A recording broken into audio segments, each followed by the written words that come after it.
In example 3, we've got a region bounded by two parabolas. In part A, we need to use inequalities to describe the shaded region below. So let's start with the red curve. We can see that two of the roots on our diagram are x equals 1 and x equals 2. That tells us something about the form of our equation. And that tells us our equation must be of the form y equals a bracket containing x minus 1 and a bracket containing x minus 2. Now if we're lucky we could expand it and that would work, but often it won't. Let's have a look at why. If we were to expand this out, this wouldn't be part of your working out. You would get y equals x squared minus x minus 2x plus 2. So minus 2x plus 2. And we can see the y-intercept on this curve is 2, but it's not here, it's 4. So what we will do is put a k in front of here. This is an unknown constant that we're going to find. And then we can use any point that we know on our graph in order to find the value of k. I'm going to use 0, 4. So when x equals 0, we know that y is 4. And that means we get 4 equals k multiplied by 0 minus 1 is minus 1. And 0 minus 2 is minus 2.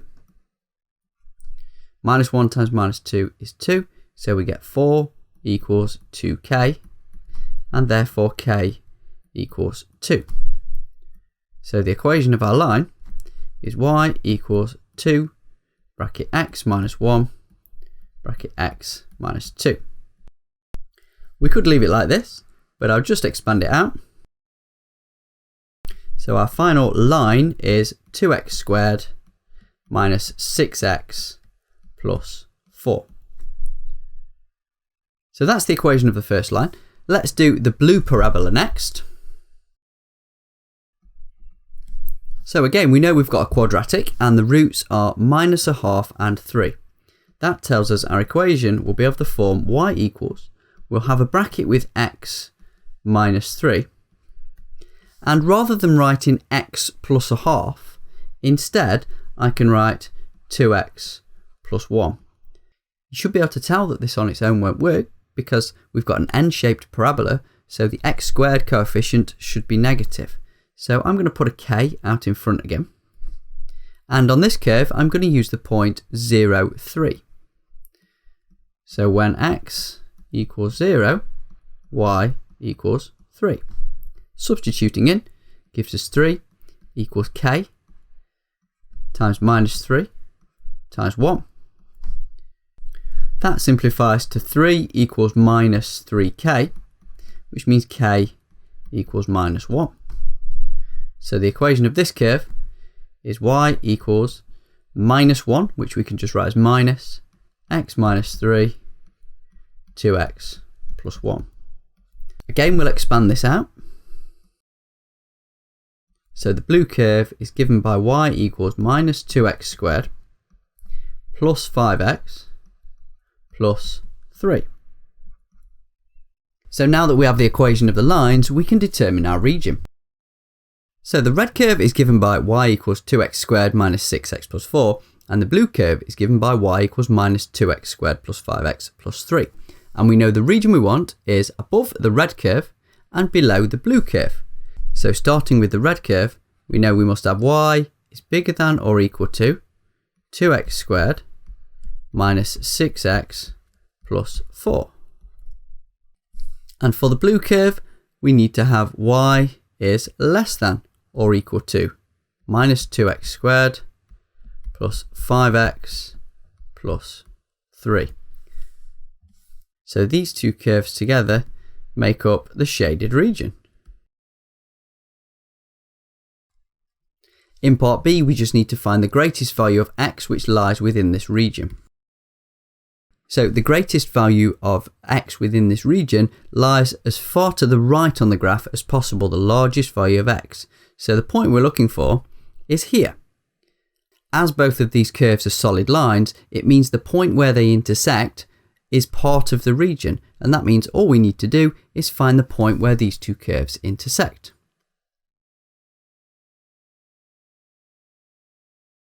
As these curves are both already in the form y equals, we can just set them equal to each other. So we get 2x squared minus 6x plus 4 is equal to minus 2x squared plus 5x plus 3. Let's move all the terms on the right to the left. 2x squared plus 2x squared gives us 4x squared. We've got minus 6x minus another 5x gives us minus 11x. And then we've got 4 minus 3 gives us 1. We can solve this on our calculator to get 11 plus or minus the square root of 105 all divided by 8. So the two values of x here are both intersection points. We clearly want the larger of the two. Therefore, the greatest value of x is 11 plus root 105 divided by 8. Before we wrap this example up, I would just like to point out that the reason we were able to find a greatest value in this region is because both inequalities were of the form y is greater than or equal to or less than or equal to. If these had both been strict inequalities, we wouldn't have been able to find a greatest value in the same kind of way. Right then, here's problem 3 for you to have a go at. We've got two parabolas and a horizontal line this time enclosing a shaded region. So a similar kind of method to last time. The roots for the red curve are perhaps a little bit trickier than in the last example. So in a few seconds, I'll give an extra bit of advice on how to find those factors in case you need it. Okay, pause the video and have a go at it for yourself first though. Okay, here's the hint then. We know that a root of this equation is x equals minus 3 over 2. What we can do then is rearrange this to get the right hand side equal to 0. We could multiply up by 2, that gives us 2x equals minus 3. Add 3 to both sides, gives us 2x plus 3 equals 0. And that gives us one of the factors of this quadratic. See if you can have a go at a similar thing with the minus 1/4 root to get the other factor. That's the end of the hint. If you've not had a go yet, pause the video and have a go for yourself. Okay, here's the solution to problem 3 then. We'll start with the red curve. So we have an equation of the form y equals, and then one of the brackets will be 2x plus 3, and the other factor will be 4x plus 1. And we may or may not need a k out the front, so we'll pop that in there. Then we know the point 0, 3 is on the curve. So when x equals 0, we know that y must be 3. Substituting in gives us 3 equals k multiplied by 3 multiplied by 1. So 3 equals 3k, or k equals 1. So our curve is y equals 2x plus 3, 4x plus 1. Expanding that out gives us y equals 8x squared plus 14x plus 3. Let's do the blue curve next.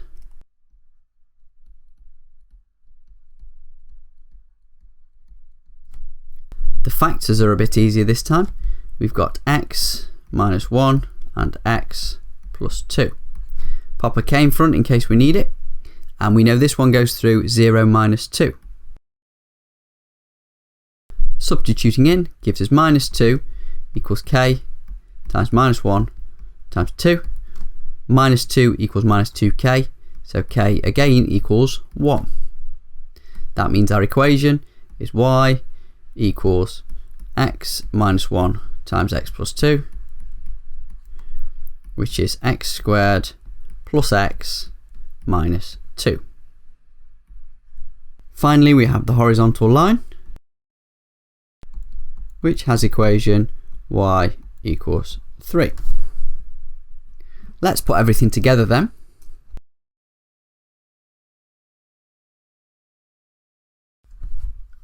So using our three lines, we know we want the region above the red curve, So that gives us y is bigger than or equal to 8x squared plus 14x plus 3.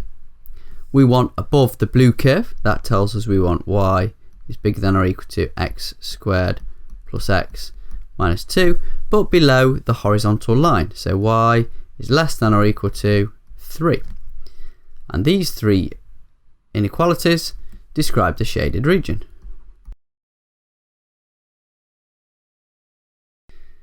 In part B, we need to determine the range of possible values of x.